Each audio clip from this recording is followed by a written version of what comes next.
Salut, salut, bonsoir à tous, bonsoir à toi qui m'écoutes. J'espère que tu vas bien par la grâce de Dieu. Nous nous retrouvons encore aujourd'hui, c'est par sa grâce. Si c'est la première fois que tu m'écoutes, je suis Renita Giatsa, une amoureuse du Seigneur Jésus.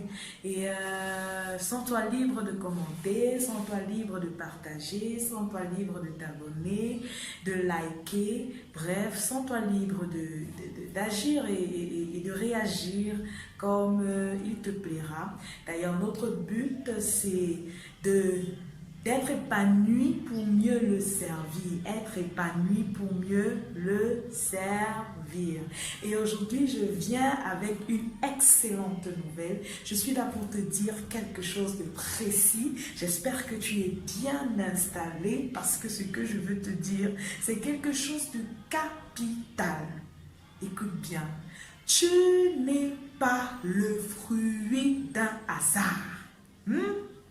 Tu n'es pas le fruit d'un hasard. Peu importe les circonstances de ta naissance, peu importe ta situation actuelle, peu importe ton état d'âme, ton état d'esprit, joyeuse, pas joyeuse, je ne sais pas trop, mais je viens te dire que tu n'es pas le fruit d'un hasard. Parce qu'un plan parfait n'a pas de faille. Si Dieu a permis que tu sois né, que tu sois encore vivante aujourd'hui, que tu aies tes yeux, tes oreilles, bref, que tu respires, ce n'est pas le fruit d'un hasard. Alors, retrouve l'espoir parce que tu n'es pas le fruit du hasard. La Bible dit que Dieu a des projets pour nous, des projets de bonheur et non de malheur, afin de nous donner un avenir et de l'espérance, un avenir plein d'espérance. Je ne sais pas à qui tu t'es confié jusqu'ici, je ne sais pas qui a dirigé ta vie jusqu'ici, je ne sais pas ce par quoi tu es passé, quelles sont les solutions que tu as déjà cherchées, mais je veux te dire qu'il n'y a pas d'autre espoir que Jésus, il n'y a pas d'autre chemin que Dieu, il n'y a pas d'autre recours que lui, parce qu'il est le seul qui nous remplit d'espérance.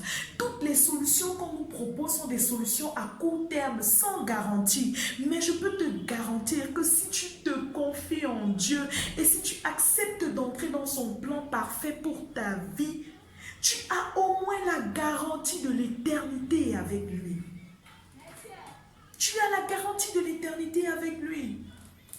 Il a des plans parfaits. Il a dit de Jérémie, dans Jérémie 1, verset 5, que avant que tu ne sois conçu dans le sein de ta mère, je te connaissais et je t'avais prédestiné à être prophète des nations. Je ne sais pas encore ce à quoi Dieu t'a prédestiné. Je ne sais pas, peut-être tu ne le sais pas toi-même, mais sache que Dieu te connaît et qu'il a un plan prédéfini pour ta vie. Mais seulement il dit encore, je mets devant toi la vie et la mort, mais je souhaite que tu choisisses la vie, une vie qui sera une vie éternelle avec lui. Dieu a des plans pour toi, il a des plans pour moi, mais ce ne sont pas des plans qu'il t'impose, ce sont des plans qu'il te propose, mais il souhaite que tu les choisisses parce qu'il n'y a pas de meilleur plan. Voyez-vous, celui qui a conçu l'ordinateur ne peut pas être celui qui ne sait pas comment l'utiliser. Celui qui l'a conçu sait comment l'utiliser.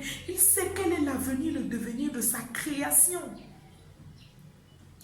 Et le seul moyen d'entrer dans le plan parfait de Dieu pour ta vie, ça passe par la réconciliation avec Dieu. Je ne sais pas quelle est ta situation actuelle par rapport à Dieu. Je ne sais pas quelles sont tes conceptions. Peut-être tu as été déçu, peut-être tu as été trompé, mais je veux te dire qu'il s'agit ici d'une relation de cœur à cœur avec Dieu. Il s'agit ici de considérer, de croire qu'il est Dieu, qu'il est vivant, qu'il est réel et de confier véritablement sa vie à ce Dieu-là.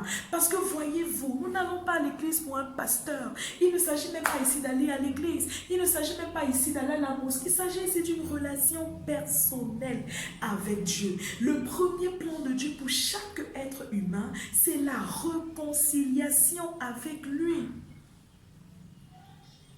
Et une fois que tu seras réconcilier avec lui. Tu pourras marcher avec lui au quotidien. Tu pourras parler avec lui au quotidien. Tu pourras te sentir libre de lui exprimer ce que tu ressens. Parce que Dieu est esprit et il vit en nous. Il dit dans sa parole que nos corps sont les temples du Saint-Esprit. Ça veut dire qu'à chaque moment, je peux dire, oh mon Dieu, je me sens triste, je me sens abattue par rapport à telle ou telle situation.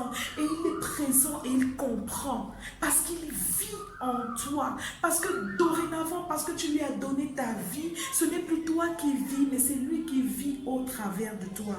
Et cette proximité, en fait, c'est l'intimité que nous développons dans la prière, dans la communion constante avec Dieu, dans la marche au quotidien, la méditation, pour connaître ses plans, pour connaître ses projets pour nous, ce que sa parole dit sur ci ou ça, qui dicte notre conduite. Et dans cette proximité, oh Dieu, dans son amour, dépose un fardeau dans nos cœurs. Je pense encore à Moïse. Moïse qui a grandi dans la maison de Pharaon. Moïse qui a grandi dans la maison de l'ennemi d'Israël. Et bien qu'il ait grandi là-bas, il a été enseigné par sa mère.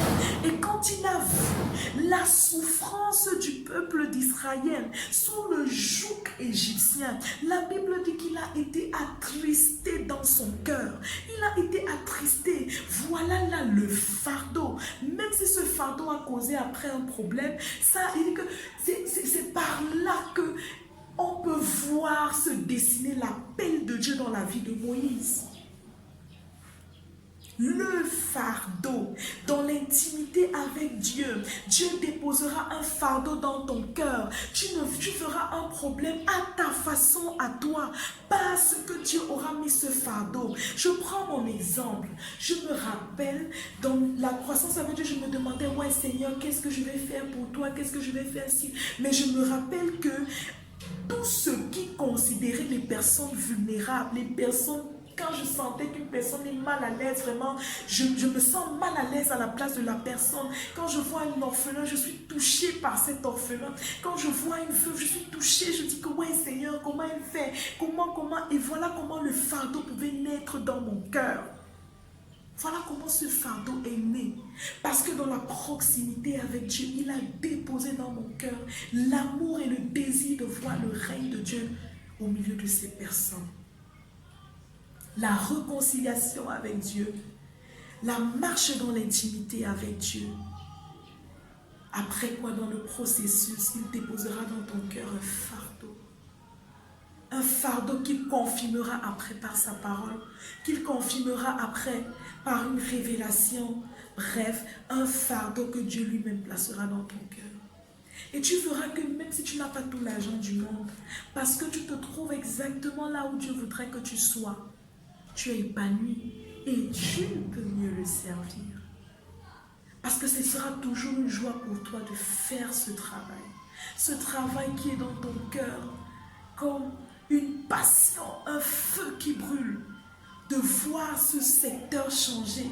Ne vous dites pas que l'appel de Dieu c'est toujours à l'église. Non, ça peut être là où tu travailles. Tu vois une situation particulière qui brûle dans ton cœur. Tu dis que mais ça va même se passer comment Seigneur? Agis, agis, agis, agis. Et puis tu commences à intercéder pour eux. Et puis tu commences à avoir l'envie d'investir pour voir ces personnes connaître Dieu. Retiens une chose, tu n'es pas le fruit d'un hasard. Dieu t'a créé pour un but bien précis. Mais maintenant, le choix demeure entre tes mains. Veux-tu entrer dans le plan parfait de Dieu pour ta vie? Es-tu prêt à entrer dans le plan parfait de Dieu pour ta vie? Si oui, cela passe par la réconciliation avec Dieu. L'intimité, la marche avec Dieu au quotidien. Alors il déposera un fardeau dans ton cœur. Et il t'accordera une révélation de sa parole pour ce domaine bien précis où il t'appelle. Shalom, shalom à tous. J'attends vos commentaires. J'attends que Dieu vous bénisse. Soyez bénis. Amen.